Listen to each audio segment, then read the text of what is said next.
Bienvenue! Si tu es ici, c'est soit parce que tu as envie de devenir maître du jeu et que tu ne sais pas par où commencer, soit que tu es déjà maître du jeu et que tu as envie de progresser dans cette discipline mais que tu ne sais pas trop sur quoi te concentrer pour évoluer. Quoi qu'il arrive, cette vidéo est là pour toi, parce qu'on va explorer ensemble le parcours de progression idéal d'un maître du jeu débutant à expert. Cette vidéo, c'est un point de vue. Je ne prétends pas détenir la vérité. Il s'agit de ma vision des choses et d'ailleurs, je suis certain que si tu interroges une centaine de maîtres du jeu intermédiaires ou avancés, chacun vous donnera des conseils différents. Volontairement, je vais donc m'éloigner de conseils génériques ou spécifiques pour te donner quelques idées un peu différentes de ce que tu pourrais trouver ailleurs. Je m'appelle Seb, je suis le cofondateur de Questmaker, un média qui propose de nombreuses ressources pour aider les maîtres du jeu à créer des parties de roleplay plus immersives, que ce soit via des vidéos comme celle-ci, des guides ou des masterclass avancées sur notre site ainsi que des scénarios préétablis. Et toi, qui que tu sois, tu es là ou le bienvenu ici.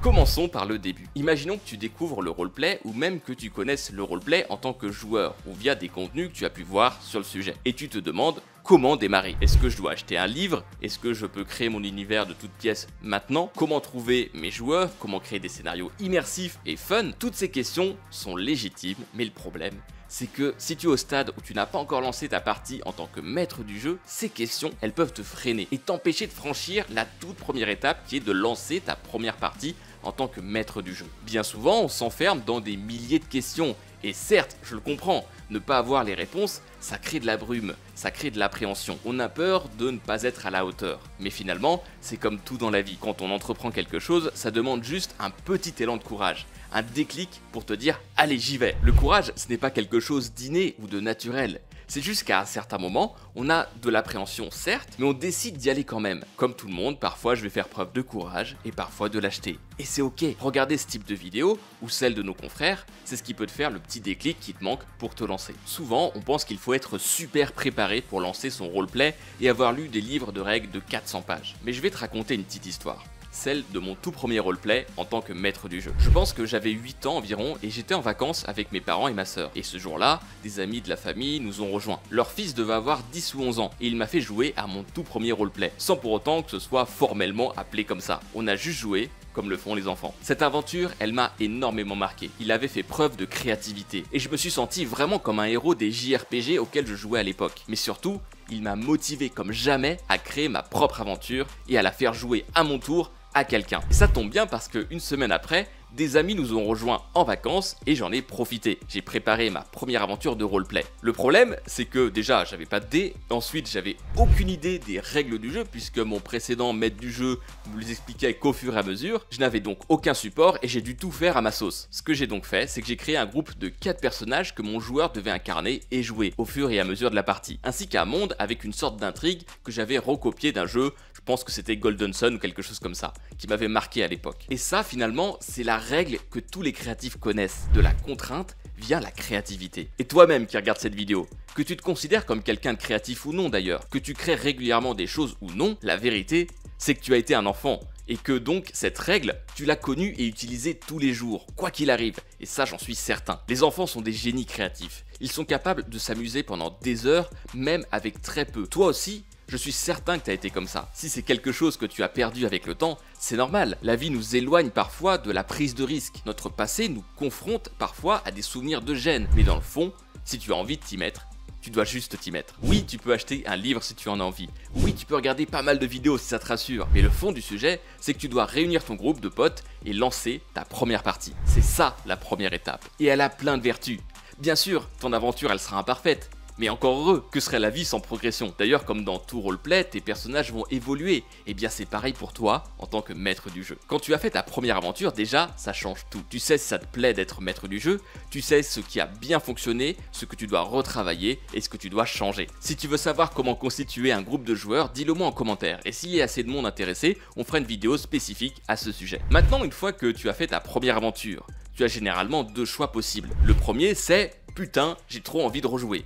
Et ça, c'est très bon signe. Mais le plus souvent, on se dit « Wow, c'était quand même pas mal de boulot tout ça ». Eh bien, rassure-toi, c'est le cas de la plupart des maîtres du jeu qui se lancent. Organiser une partie, c'est une certaine responsabilité. Trouver une date, organiser la session, préparer un scénario, le faire vivre, garder l'attention des joueurs et les entraîner dans l'histoire. En fait, c'est loin d'être évident. Tu sais, dans mon cas, je n'ai jamais une seule partie d'avance. Et d'ailleurs, il m'arrive de préparer 1 ou 2 heures juste avant le début de la partie. Si tu es dans le cas où tu as trouvé que faire cette première aventure c'était difficile, il y a 2 raisons à cela. D'abord, tu fais quelque chose de nouveau, et comme toujours, tu vas y passer 10 fois plus de temps la première fois. Par exemple, si tu te mets à suivre une recette de cuisine, au début, tu vas tâtonner, tu vas lire peut-être 10 fois la recette, tu vas passer beaucoup de temps à essayer de faire bien, en bref, ça va être épuisant. Peut-être même que cette recette va te prendre 3 fois plus de temps que prévu. Mais imaginons maintenant que tu refasses ce plat toutes les semaines. Et bien tout d'un coup, tu vas te créer des automatismes qui vont te permettre d'être plus efficace. Et bien c'est pareil avec le roleplay. Ta deuxième aventure va te prendre 2 fois moins de temps, etc. jusqu'à trouver le bon rythme. La deuxième raison auquel n'échappe quasiment aucun maître du jeu débutant, c'est de trop en faire la première fois. Aujourd'hui, je sais que je pourrais tenir une aventure avec 3-4 bullet points sur un post-it. J'aurais sans doute un peu de mal parfois,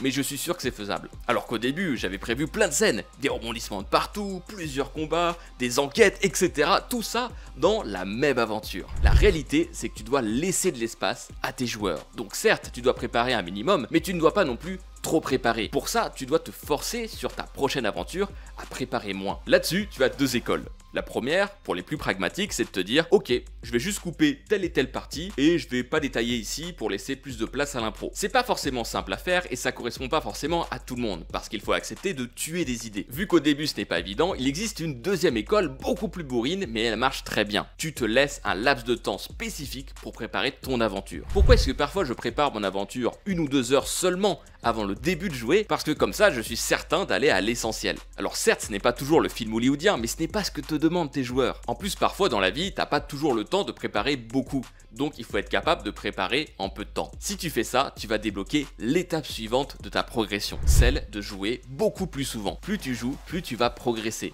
Parce que tu vas te forger une expérience, expérimenter de nouvelles choses, de nouveaux scénarios et te permettre de développer une campagne sur la durée. Si tu veux des techniques spécifiques sur comment s'améliorer de partie en partie, comment construire des scénarios non linéaires et comment favoriser le roleplay parmi tes joueurs, eh bien j'ai abordé tous ces sujets dans le Starter Pack. C'est gratuit et tu peux y accéder via le lien en dessous de cette vidéo. Maintenant que tu joues régulièrement, tu commences à passer dans la case des maîtres du jeu intermédiaires. Tu n'es plus débutant, tu as de l'expérience et tu as envie d'aller encore plus loin dans l'élaboration de tes scénarios, de tes histoires et en bref, d'immerger tes joueurs davantage. Ça au fond c'est la grande quête des maîtres du jeu. C'est pour ça que souvent en tant que maître du jeu on s'intéresse beaucoup aux jeux d'ambiance comme la musique, la lumière ou les maps de qualité. Mais au final tout ça c'est un peu un faux sujet si tu veux mon avis. Je suis le premier à trouver ça trop bien, mais par expérience j'ai souvent remarqué que ça pouvait davantage produire l'effet inverse. En fait si en tant que MJ tu te transformes durant ta partie en régisseur son et lumière, et ben tu te défocuses complètement de ta partie. Par exemple ça m'est déjà arrivé d'être complètement coupé dans mon élan et dans un dialogue par une musique qui ne se lance pas, ou encore qui se lance trop fort et qui au final sort tout le monde du mood. Donc tout ça c'est bien cool, mais ces moments-là de bug me rappellent que l'immersion c'est davantage une question de fond qu'une question de forme. D'ailleurs, un film avec des musiques fantastiques mais une histoire nulle à chier, on ne retiendra que l'histoire nulle. Alors qu'à l'inverse, si le scénario et la mise en scène est très bien maîtrisé, avoir de belles musiques va amplifier les émotions, mais finalement ça sera peut-être oublié par les spectateurs au profit de l'œuvre globale. Donc à ce stade, tout ton travail va être dans la création d'expériences immersives. Et pour ça, il y a 2 choses que tu peux faire. La première, c'est de pousser le développement de tes personnages, que ce soit tes joueurs, mais aussi tes personnages non joueurs. Lors de ma première campagne en tant que MJ, j'ai fait l'erreur de considérer que le développement des personnages revenait essentiellement à mes joueurs. En gros, je leur faisais vivre des aventures avec des dilemmes et des choix moraux. Mais concrètement, le bilan c'est qu'au bout de 3 ans de partie, quasiment hebdomadaire, chaque personnage joueur n'avait pas beaucoup évolué par rapport au début. Avec le recul, je pense que je me suis beaucoup trop focalisé sur le bon déroulé de mon histoire.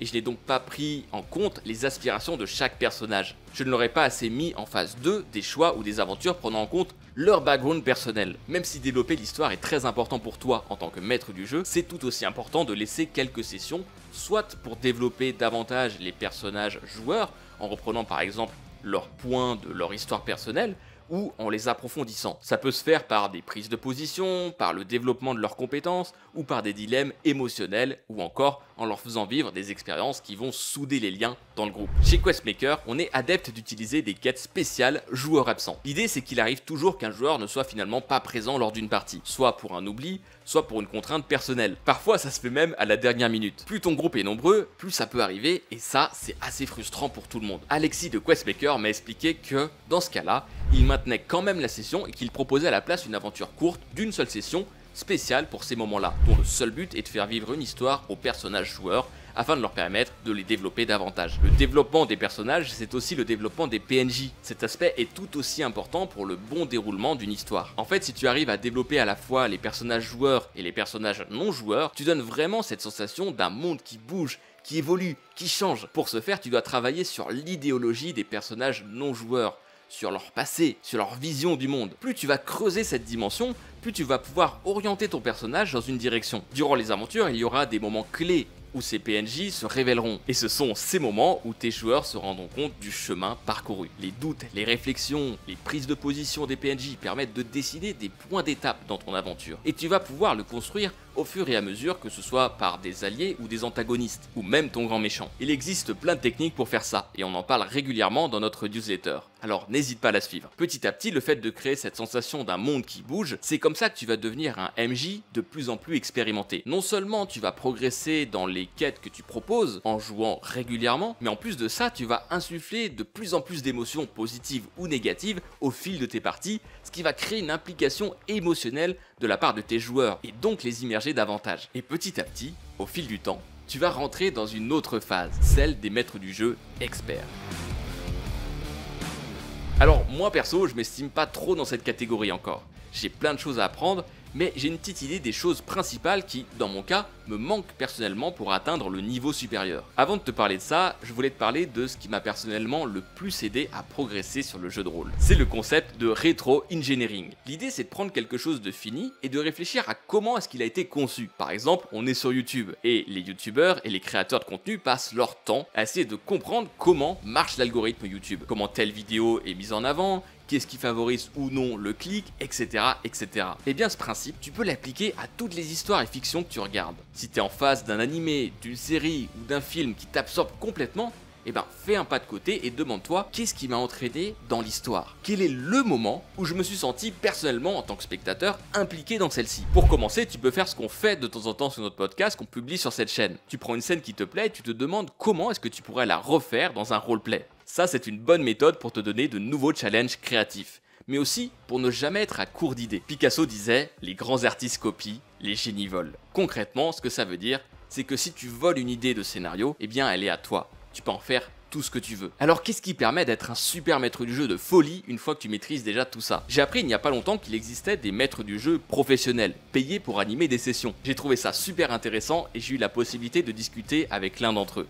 Il m'a dit que l'un des points les plus importants, c'était la gestion du temps. Effectivement, bien savoir quand faire avancer l'histoire ou quand laisser du temps à ses joueurs pour la réflexion, c'est primordial. Mais au final, je pense que c'est quelque chose qui se sent avec l'expérience. Et j'ai beau y réfléchir, j'ai pas trop de conseils là-dessus. Juste de regarder ta montre et de ne pas laisser trop de temps non plus à tes joueurs à certains moments. Par contre, un point qui me semble clé, c'est la capacité à improviser de façon cohérente dans les moments les plus importants. C'est le plus difficile, je trouve. Incarner ces différents PNJ demande à la fois de se mettre dans leur peau, mais aussi d'être capable de rebondir sur des actes ou des événements qu'on n'a pas spécialement prévus. Encore hier, au moment où je tourne cette vidéo, je me suis retrouvé dans le cas où mes joueurs enquêtaient sur des disparitions de personnages. Et à un moment, l'un des PNJ a été très affecté par les trouvailles d'un des joueurs. En gros, les joueurs lui ont parlé et lui ont montré des signes que l'un de ses amis avait été corrompu par une magie noire. Sauf qu'après quelques minutes, je me suis rappelé que lors de la session précédente, en réalité, les joueurs, ils n'ont pas du tout obtenu des infos concernant ce PNJ. Donc mon PNJ n'aurait jamais dû réagir comme ça. Alors sur le coup, c'est passé comme lettre à la poste, mais c'est vrai que c'est le genre de moment qui tue l'immersion